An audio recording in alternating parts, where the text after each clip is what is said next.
Hello and welcome to another edition of Resistance TV. With the world teetering on the brink of global conflict, the need for the anti-war and anti-imperialist movements around the world to unite has never been greater. So I'm really pleased that we're going to welcome Joti Brar as our guest this evening. She's just returned, or recently returned anyway, from a conference in Venezuela to look at how ordinary people around the world can organise to push back against the imperialist warmongers. Joti is a socialist and an anti-imperialist activist. And so relatively recently, she was the deputy leader of the Workers' Party. And I believe that Joti is the spokesperson for the platform movement that is trying to pull the anti-imperialist and anti-war movements together. And that's what this conference in Venezuela was all about. So welcome to the show, Joti. Good to see you again. Thanks, Chris. Nice to be with you. Great. I think it's about 18 months, isn't it? A couple of years since you were last on Resistance TV. It seems a long time ago anyway, but it's good to see you. We're all getting older, mate, yeah. Listen, just to start off, really, because I guess not everybody will be familiar with this movement that is trying to pull the anti-imperialist and anti-war movements together. And as I was saying in the introduction there, you've just returned from Venezuela. So just give us a flavour, really, about this movement, how it come to be, and then perhaps we could just talk about what was discussed at the conference in Venezuela. Sure. Well, so the platform, the World Anti-Imperialist Platform it's called, but we sort of call it the platform for short, was founded back in last October in Paris. And it really came out of an anti-war, or a conference about the war in Ukraine, which was held a few months before that in the late spring, early summer of last year, and which revealed something that some of us have been aware of for a while, but very, very clearly that there's a big split amongst people who call themselves socialist, communist, anti-imperialist in their understanding of the war. And that seemed to stem from a really deep divide over how we define imperialism. And if you all have noticed, Chris, I'm sure you have noticed that imperialism has become a term that's moved from being something that just the left, the communists, the socialists, the anti-imperialists talk about, to being something that the imperialists talk about. Increasingly, over the last couple of years, we see, long articles in places like Foreign Policy magazine and various think tanks, in the USA and Britain, talking about imperialism and characterizing the countries they want to attack as imperialist. And there's been a big problem has been created in our own movement, in the anti-war movement, in the working class movement, because this idea of Russian and Chinese imperialism, which was created by the imperialists themselves, has kind of spread and become a kind of a poison in our ranks. And what it means is there's a great confusion now amongst workers about whose side are they supposed to be on? I hate imperialism, but who's the imperialist I'm supposed to be against? So really, the World Anti-Imperialist Platform was formed by those people who had a very clear understanding that, yes, one side in the world at the moment is an imperialist camp. It's made up of the Nato countries. It's Russia. It's the USA, followed by Britain, Germany, France, the EU, Japan. They're in the imperialist bloc. They're aggressive.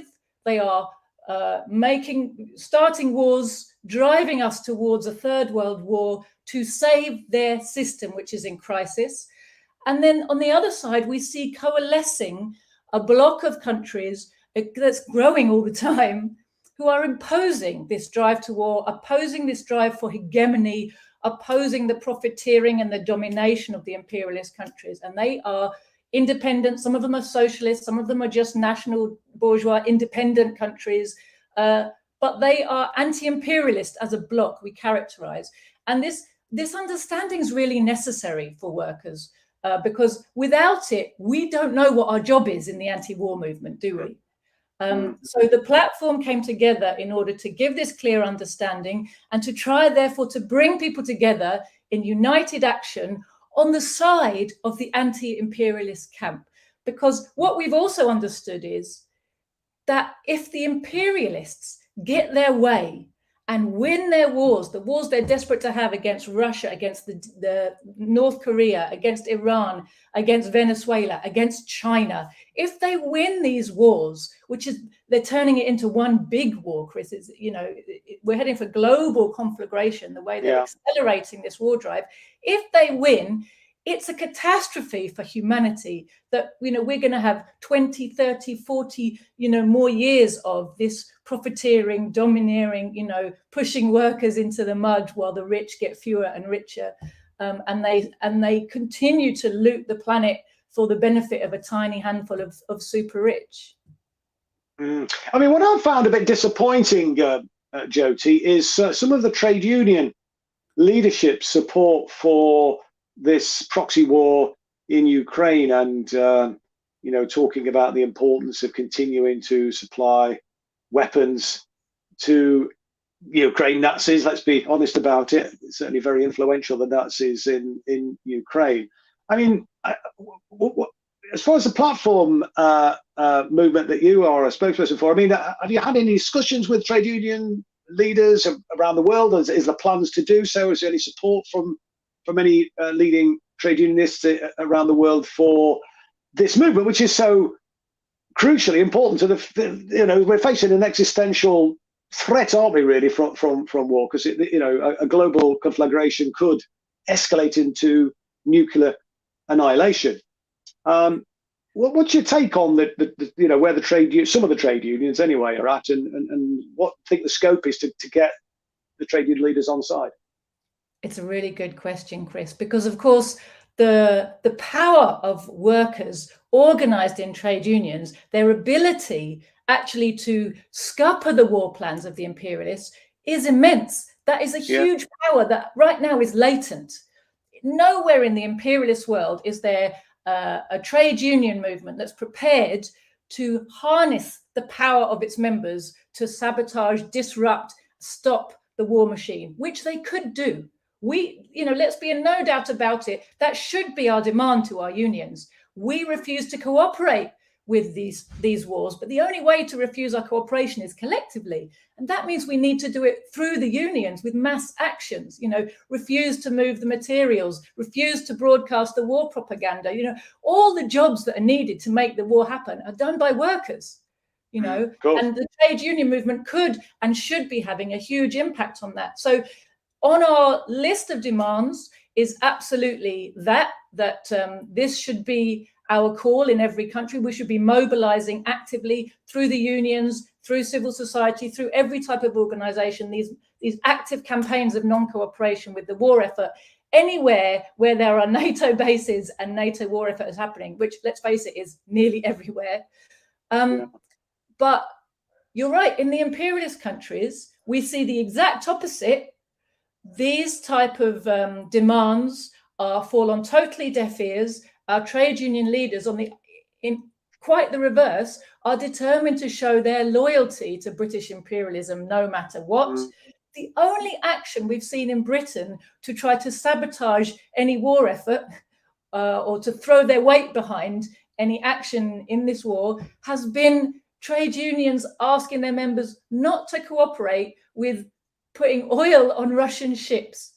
The exact opposite of what they should be doing, which is refusing to cooperate with the British war machine. But they've been very happy to repeat the imperialist propaganda about Russian imperialism, which again is one of the reasons for the platform existing. And when it comes to trade unions in other countries, we don't have a kind of trade union platform as yet within the platform. What we do have is many organizations who are participating in our conferences and who have signed the Paris Declaration, which was our kind of launching document back in October last year, who have connections, some of them very big connections to large trade union movements. And, you know, they will be using their influence in their countries to mobilize around this program point. So, for example, you know, you said that we had our conference in Caracas recently. Well, that was because the PSUV, the ruling party of Venezuela, has signed the Paris Declaration. And so they co-hosted with us our conference in Caracas, which was the third conference of the platform. We got the fourth one coming up in Seoul. And again, the party that's co-hosting that with us is the People's Democracy Party of South Korea. They have big connections with the trade union movement there. They will be mobilizing in the trade unions around these demands. So yes, we do need to popularize that demand, as far as possible. I mean, I think the trade unions have been missing a trick for many, many years on a whole host of things in terms of raising political consciousness. But this is probably the most important issue to raise consciousness about. And yet, as we saw at the TUC last year, a former previous policy of the TUC to support defence diversification was overturned. Even Unite supported. I mean, obviously, Unite's got a lot of members working in the arms sector, but as we know, the number of people working in well, they call it defence, but I prefer to call it kind of the arms industry or the offensive industry. The number of people working in that has massively reduced over the last 30 or 40 years. I was looking at some stats, we've mentioned this on Resistance TV before, that suggested in 1981, I think it was something like 460,000 people were working in so-called defence sector, and it's down, and this was a couple of 3 years ago now actually, down to around about 140, 150,000. So, there's a need for defensification, irrespective of your, position in relation to, whether it's right, moral, or whatever, to invest in, arms manufacturing, because it's clearly not the secure industry that some of the trade union leaders seem to have us, or want to have us, believe. So, what do you think we should be doing then? I mean, for people watching this discussion that we're having, Joti, I mean, what can trade unionists do, grassroots trade unions do to, try and push this agenda, assuming they support what we are saying and what you're saying? 1 second, I'm going to turn the light on. That's okay. I just realised it's getting dark, isn't it? It is. We could see it quite well, though. Your camera's very good. But anyway, yeah. I felt like I was starting to stand in the dark. So no. You were asking about trade unions. So, well, it's interesting, isn't it? This sort of fetishization of, oh, well, the defense industry provides jobs, therefore we must promote the fact that there are jobs and save the jobs. And we're, trade unions' job is to save jobs. But of course, yes, trade unions are there to reflect, look after the interests of their members, but our members have wide interests. It's not in our members' interest to be driven into World War III, So, no, of course not. Trade unions are perfectly capable of having a wider view than just this job here is really important to be saved. What should we be demanding? Jobs for everybody, useful jobs for everybody. It's not like there's nothing that needs doing, Chris, is it? No, so this kind of siloed, narrow approach where we just look right in front of us and say, well, this is my job and this job has to be saved, doesn't make any sense. Jobs come and go all the time as society changes and develops, and that's natural. That some jobs will become obsolete and some other jobs in other sectors will come up and develop because society is developing and technology is developing all the time. So there's nothing wrong with saying jobs here are becoming obsolete and instead we need jobs somewhere else. But there's a kind of narrow view that's taken that we can't look at the economy as a whole. We must only look in, this job here and this place here, and my job is to defend it no matter what. So, that's the kind of bigger picture of, do we have to defend a job just, even if it's a kind of useless job? Or there's a wider question of, the arms that we're producing. Well, look, I can't say I'm against all weapons technology in the world we live in. I'm in favor, since the imperialists have these horrific weapons, I'm in favor that as many other countries as possible should have them so they can defend themselves, because it's the imperialists who use them aggressively, and they use them precisely when the countries they're targeting can't defend themselves. That's how imperialism works. They back up their economic might with military might and with technological domination. They have a technological advantage and they use that to enforce their will on everybody everywhere. So my view is, if there are weapons in the world, and if we have imperialists in the world, everybody needs weapons to defend themselves with. And you only have to look at the difference between Libya and North Korea to see how, you know, a strong army that's able to defend a country can keep the peace. That's a sad fact of the world we live in. Would I like to see unilateral disarmament of everybody? Of course, yes. But you have to, unfortunately, we have to start with the imperialists. And to be honest with you, the only way we're going to get that is just to defeat imperialism and destroy it.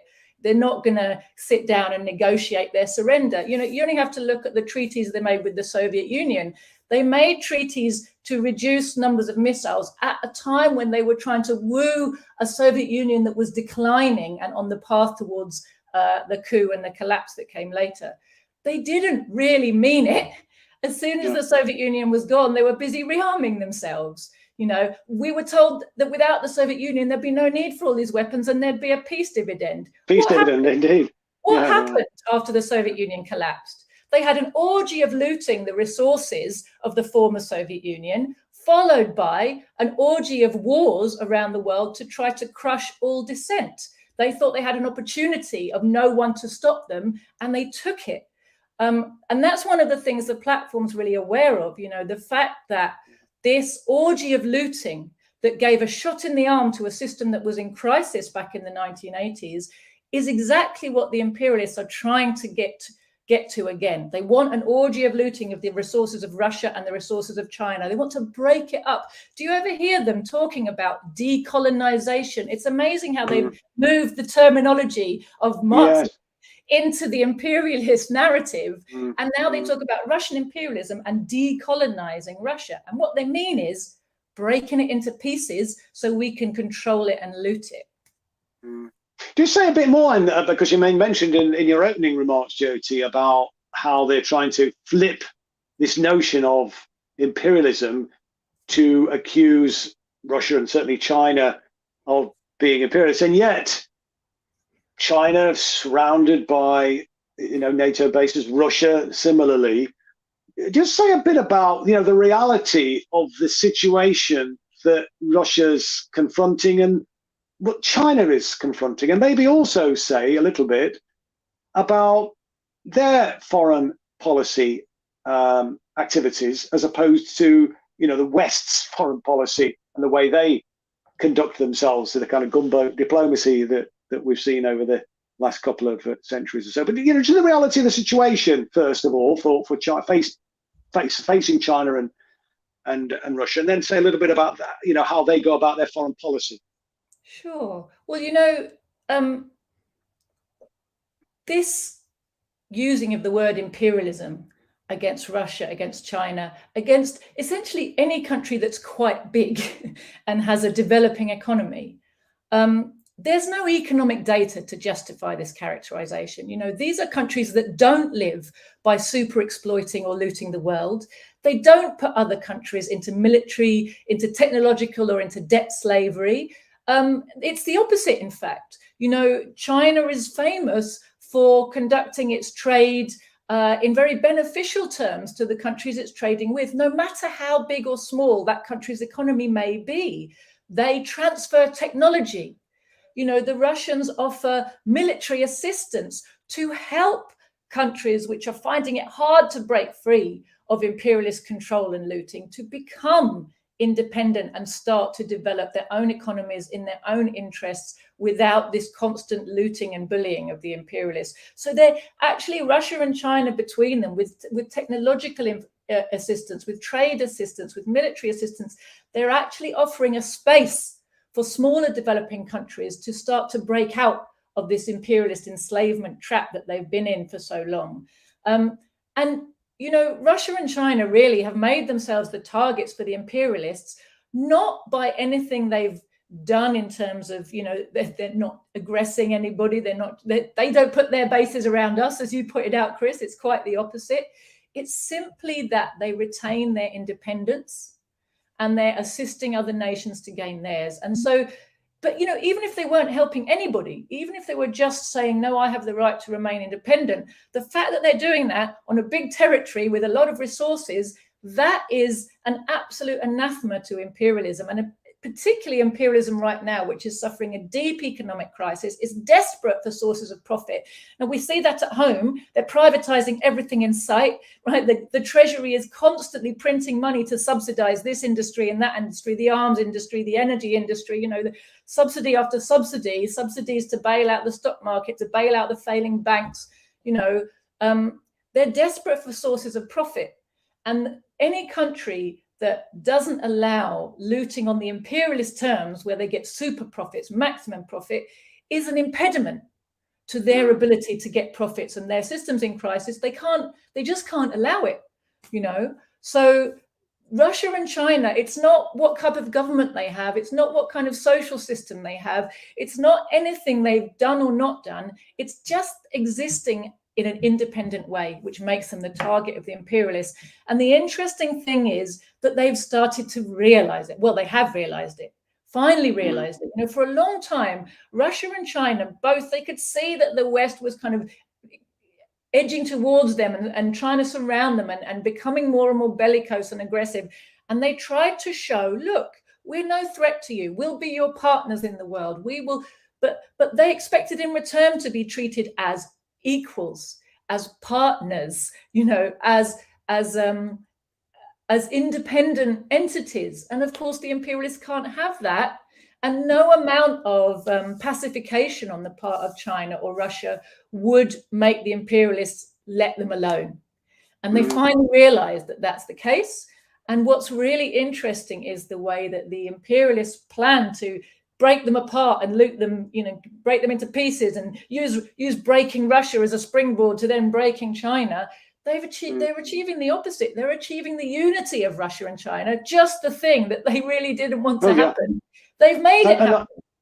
Absolutely. I mean, not just Russia and China, but other countries like Iran and obviously Venezuela that you mentioned, and other Latin American countries, etc. Are coming together. And indeed, China's role on the international stage now, in terms of its diplomatic role, bringing that rapprochement between Iran and Saudi Arabia was quite an achievement, wasn't it? Really, and we're used to seeing on our television screens, but U.S. statespeople going around the world and brokering deals, as it were, and they seem to be kind of definitely being pushed to the sidelines, which I think can only be a good thing, that we move away from this unipolar world to a multipolar world. But just in going back to a little, if I can just get your thoughts, Joti, in relation to this notion of imperialism. One of the things that, of course, people are not just the kind of the imperialists in the upper echelons, writing these things, the Atlantic Council and all that lot, but ordinary, regular people who I think have been sucked in by the propaganda, without wanting to sound patronizing. But I mean, one of the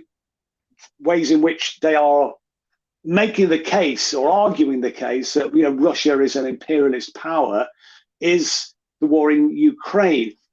Just give us your take on that. And I don't know if Platform have got a view about that, but it's going to be interested in your thoughts on it first of all, and indeed whether there is an official position in relation to the situation that's happening in Ukraine at the moment. Yes, well, I speak both for myself and for the Platform when I say that, we absolutely take the view that this war did not start a year ago. It was not Russia that threatened Ukraine's sovereignty. It was the USA which destroyed what was left of Ukraine's sovereignty, which, let's face it, even by 2014 was not much, because 2014 was not the first coup that the United States had made in the Ukraine. The first coup that the United States made in Ukraine was in 2004. And in fact, the first time that the USA sponsored fascists to fight the local people in Ukraine was 1945 to 1953.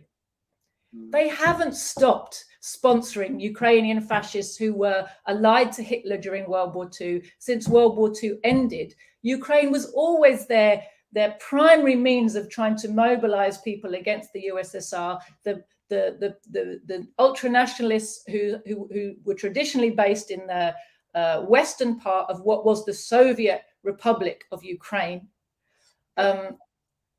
That was the kind of stronghold of ultra-nationalism, Nazism, fascism in Ukraine, which had always been fostered by outside forces.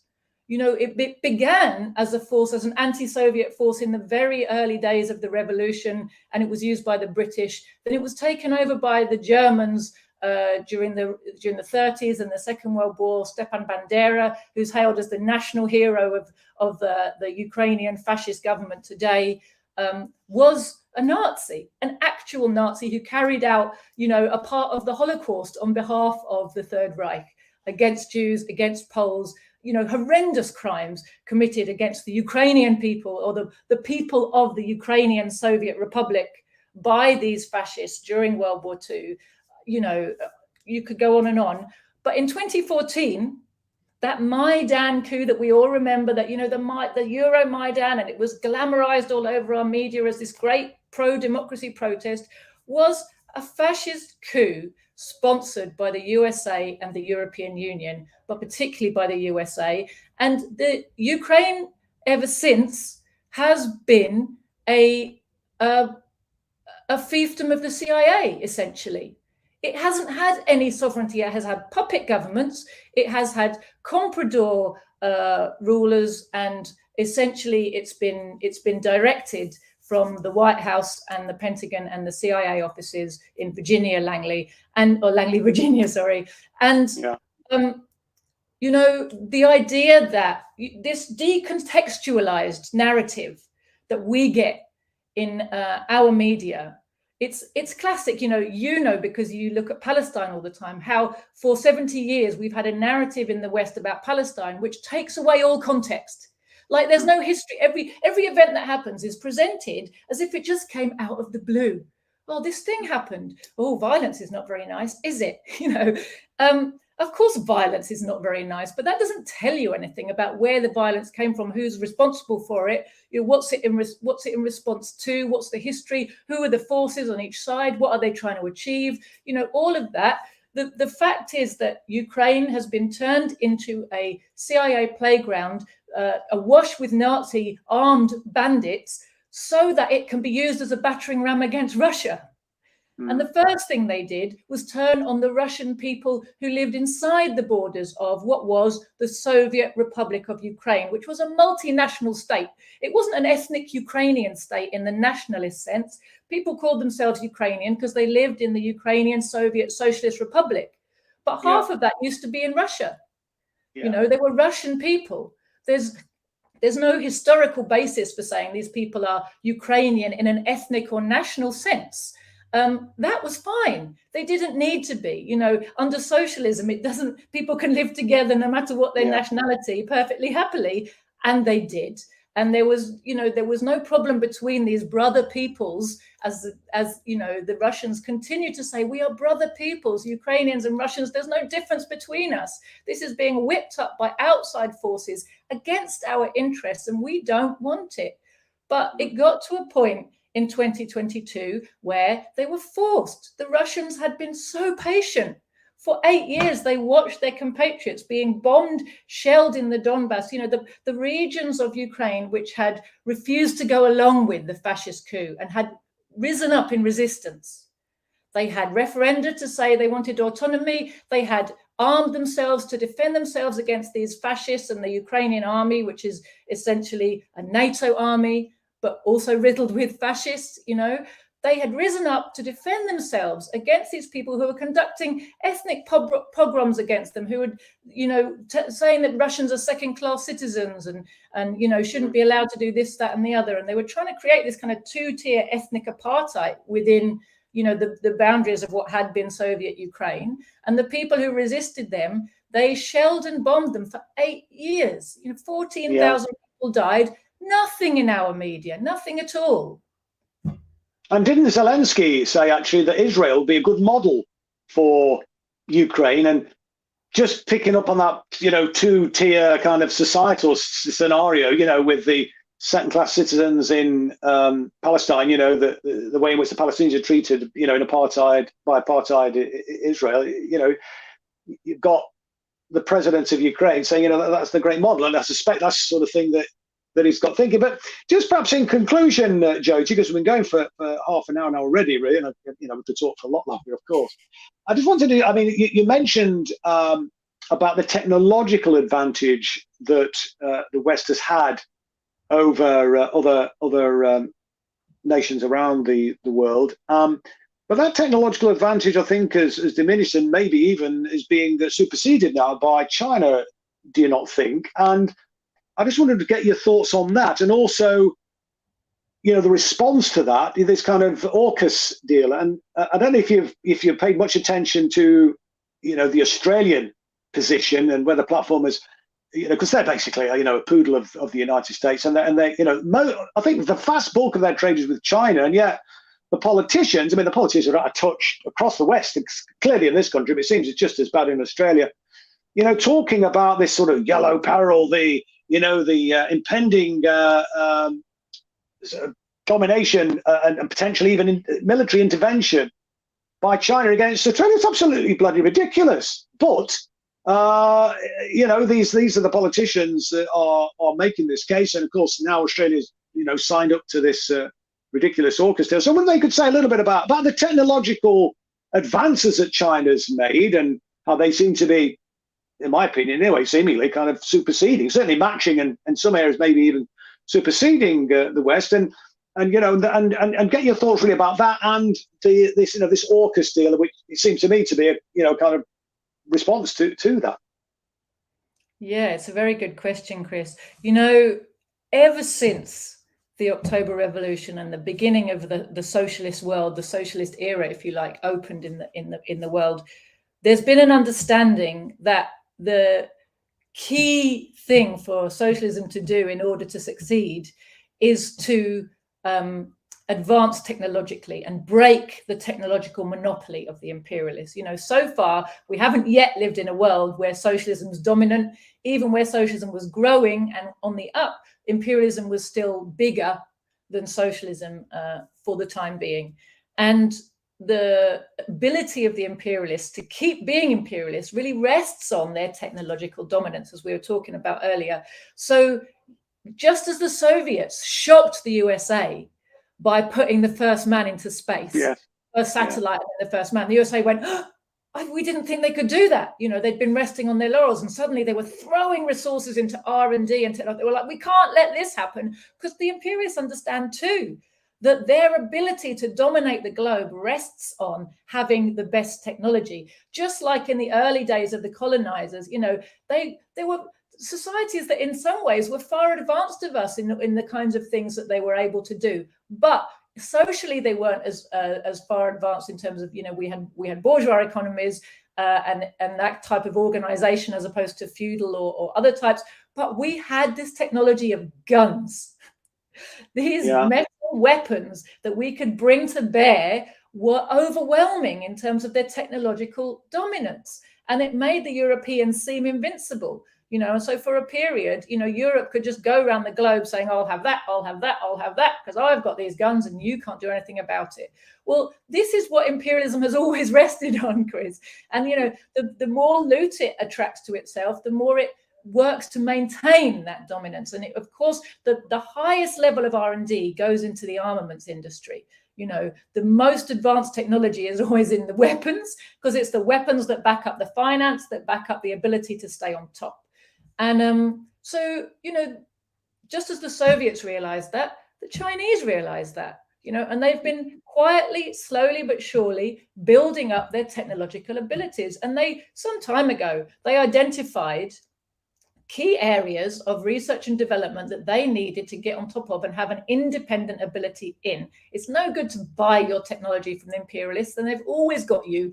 They've got one over on you. They've got you under the thumb. So the Chinese realized very clearly, they've been working very hard to educate, STEM graduates. They've got so many more graduates in what does the STEM stand for? Technology, engineering. Science, technology, engineering, mathematics. Yeah. They're producing so many more of those high-level STEM graduates than anywhere else in the world. They have put huge resources into R&D precisely so that they can become independent of US-controlled technologies. Because if the US controls your technology, they can control your economy. And if they can control your economy, they can control everything else about your life, and loot you and have you where they want you. And they can threaten you. you know, with their weapons. So to be able to have parity and in fact to go ahead and have real independence where you can't be bullied, that's really been really important for China. And they have a program called Made in China 2025, which really aimed to become fully independent of all these serious technologies from the US by the end of 2025. And they're well on the way to achieving it, which is exactly why you see in all these foreign policy journals and think tanks in the USA, they're setting 2025 as their deadline to take down China. It's before they know that they've got to have their war to destroy China before that. That's what they're really, you know, that's what they're very, very focused on. You know, on the one hand, they want to do the loot, need the looting because their system's in crisis. All their banks are busy falling at the moment and they're trying to pretend it's not happening, you know, and they're printing more money to bail them out, which is going to create more inflation. You know, they're stuck in this downward spiral and they're desperate to get out. They're desperate to destroy Russia, desperate to destroy China, but they're equally desperate that if they don't do it soon, it will be impossible to even think about doing it. I mean, and of course, when smaller nations seek to their own, you know, direction of travel and their only, you know, their kind of sort of independence, as it were, from the imperialists. I'm thinking of places like Libya, you know, with the proposals that they were coming forward with, you know, possibility for Pan-African currencies, I understand it, you know, and the kind of oil reserves that they were going to use to kind of back that. I mean, what we know what happened. China's a different prospect, though, of course, and you know, a much bigger entity, and you know, much more formidable adversary in that sense. So it'll be, well, it's interesting time certainly in which we live. I mean, just on that AUKUS point, though, I mean, I don't know if Platform has taken a position in relation to, you know, kind of nuclear subs and, you know, what this kind of nuclear technology that Australia is kind of getting in bed with in relation to the so-called Chinese threat. I mean, it's any thoughts on that? China really doesn't present a threat to anybody, but, you know, of course, in order to drum up support for its aggressive wars, the imperialists have to create a narrative, don't they? So the narrative is China's coming to get you, China's aggressive. You know, it's like pure projection. Actually, the things they accuse Russia and China of are the things they do themselves, right? China wants to do this to you. China's coming to get you. China's aggressing. China's, you know, it's all fabrication. But they drum up this kind of hysteria in order to soften the population up for war and to get them into a state where they will accept these things, which are crazy provocations and moves towards war. I mean, putting a bunch of nuclear submarines in Australia is basically saying Australia is NATO's base near to China, you know, in this part of the Pacific. Well, thank you. You just made the people of Australia a prime target for China if ever the nuclear war breaks out, which, you know, if it does, it will be the USA that provokes it. But, you know, anyone who allows the USA to put their weapons on their soil is saying, yes, we're okay with being the target, you know, and that's what's being done to the Australian people. It's absolutely not in their interests. I'm sure Australia, you know, like Europe, would quite like to have some of the infrastructure and technology transfer that China offers to its, you know, trading partners elsewhere in the globe. You know, you were talking about that. You know, why is it that our rulers, you know, sort of allow themselves to be what seems like just poodles for the USA? But clearly in Australia, in Germany, in Britain, there are some super rich who see that the way for them to keep on top and keep being super rich is to stay in alliance with the USA, which has, let's remember, the big military machine, which none of the others have anymore. They don't have the power to go it alone. So they stick with their alliance, and they don't mind if the masses in their own countries suffer as a result. They're prepared to throw them all into the grinder as long as they can stay on top and keep their right to loot the planet. And they see their alliance with the USA as the best way of doing that, as far as I can see. Well, so thanks for that, Joti. It's been a really fascinating discussion. We've gone for 40 minutes thereabouts. And it's just flown by. It's really interesting, and we perhaps need to return to this. And obviously, Platform's growing. You've got another conference you were saying coming up in Seoul.